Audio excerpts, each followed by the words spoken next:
আবারও চলে আসলাম আপনাদের মাঝে কিছু বর্ডার লাইনের কাজ নিয়ে। এই কাজগুলো অনেক আপুরা খুবই পছন্দ করেছে।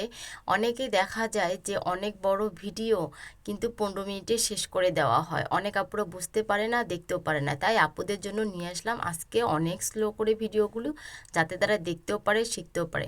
আসসালামু আলাইকুম, সবাই কেমন আছেন? আশা করি সবাই ভালো আছেন। আলহামদুলিল্লাহ, আমিও অনেক ভালো আছি। তাই চলে আসলাম। এই যে বর্ডার লাইনগুলো দেখেছেন, সবগুলো কিন্তু আমি হাসিয়ার স্টাইলে করেছি। 2 লাইনের, 4 লাইনের, 5 লাইনের করে করে কাজগুলো আমি করেছি। কাজগুলো কিন্তু দেখতেও যেমন সুন্দর এবং সিম্পলভাবে আমি করেছি কাজগুলো। এই কাজটা করেছি গোলাপি কালারের সুতা দিয়ে 2 লাইনের কাঁথা স্টিচ দিয়ে, তারপর সুই এক ফোর থেকে আরেক ফোর তুলে তুলে ঘুরিয়ে ঘুরিয়ে পেঁচিয়ে নিয়েছি। নিলে কিন্তু কাজটি হয়ে যাবে। আর এই কাজগুলো কাঁথাতে, জামার বর্ডার লাইন হিসাবেও দিতে পারেন, কাঁথাতে দিলেও কিন্তু অনেক সুন্দর লাগবে। এই কাজটি করেছি 4 লাইনের কাঁথা স্টিচ দিয়ে হাসিয়ার স্টাইলে। এটা আমি করেছি আকাশি কালারের একতারের সুতা নিয়ে। এই কাজগুলো কিন্তু ইউনিক খুব কাজগুলো এবং ট্রেন্ডিংয়ে চলে। কাজগুলো আপনারা দেখে নিতে পারেন এবং সহজেই করে নিতে পারেন। এই কাজটা দেখুন, এক পাশ থেকে আমি যেভাবে সুই ঘুরিয়ে ঘুরিয়ে নিয়েছি, সেমভাবেই পরের পাশ থেকে আমি তুলে তুলে নিব। নিলে কিন্তু সুন্দর একটি কাজ হয়ে যাবে। আর এটি একটু চ্যাপ্টা হয়েছে। জামাতে যদি একটু চ্যাপ্টা করে লেজের হিসেবে আপনারা ব্যবহার করতে চান, তাহলে এই কাজটি আপনারা দিতে পারেন। দিতেও সুন্দর লাগবে কিন্তু দেখলে। আর আমরা যত তাড়াতাড়ি দেখা যায় কথা বলি, কাজগুলো যদি এত তাড়াতাড়ি হয়ে যেত কত ভালো হতো, তাই না আপুরা? যে আপুরা কাজ করে তারাই জানে যে 3-4 মিনিটের ভিডিও করতে গেলে আমাদের কত সময় দিতে হয়। দেখা যায় একটা করে সেলাই করতে 6-7 মিনিট বা 10 মিনিট, 15 মিনিটও লেগে যায়। আর সেটা আমরা কত অল্প সময়ে দেখিয়ে দিই। তাই আপুরা বুঝতে পারে না। তাই আপুদের জন্য আমি খুব সহজভাবে এবং স্লো করে ভিডিওগুলো দেখানোর চেষ্টা করলাম। আপনারা দেখে নেবেন কাজগুলো কেমন হয়েছে। আর যদি ভালো লাগে অবশ্যই অবশ্যই আমাকে জানাবেন। আমি আপনাদেরকে নতুন কাজ দেওয়ার চেষ্টা করব।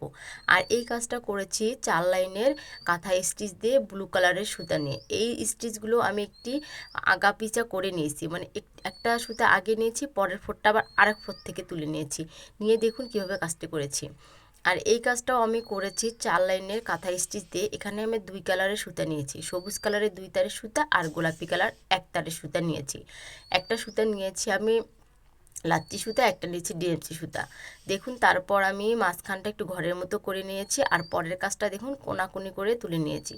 আপনারা এগুলো লক্ষ্য করে যদি দেখেন তাহলেই বুঝতে পারবেন, বললে কিন্তু আপনারা বুঝতে পারবেন না। তাই কাজগুলো মনোযোগ সহকারে দেখুন এবং কাজগুলো আপনাদের কেমন লেগেছে অবশ্যই অবশ্যই আমাকে জানাবেন আপনারা। আমি আরও ইউনিক ইউনিক কাজ আপনাদেরকে দেখানোর চেষ্টা করব। আর এই যে ট্রেন্ডিং একটা সেলাই, এই সেলাইটা এমন কোনো আপুরা নাই যে পারে না, আর এমন কোনো আপুরা নাই যে এই কাজটি এখন পর্যন্ত করেনি। আমি এখানে 2 কালারের সুতা নিয়েছি। একটা নিয়েছি পিঙ্ক গোলাপি কালারের, আর একটা নিয়েছি আমি গাঢ় গোলাপি কালারের, মানে একটা বেবি পিঙ্ক নিয়েছি, একটা একটু ম্যাজেন্টা টাইপের নিয়েছি। একটা 1 তারের নিয়েছি আর একটা 2 তারের সুতা নিয়েছি। নিয়েই কিন্তু আমি কাজটা করেছি। 2 পাশ থেকে সেমভাবে তুলে তুলে নিয়ে 2টা করে পাতা নিয়েছি। আর ডালগুলো দেখুন, সবুজ কালারের 2 তারের সুতা দিয়ে আমি ডালগুলো দিয়েছি।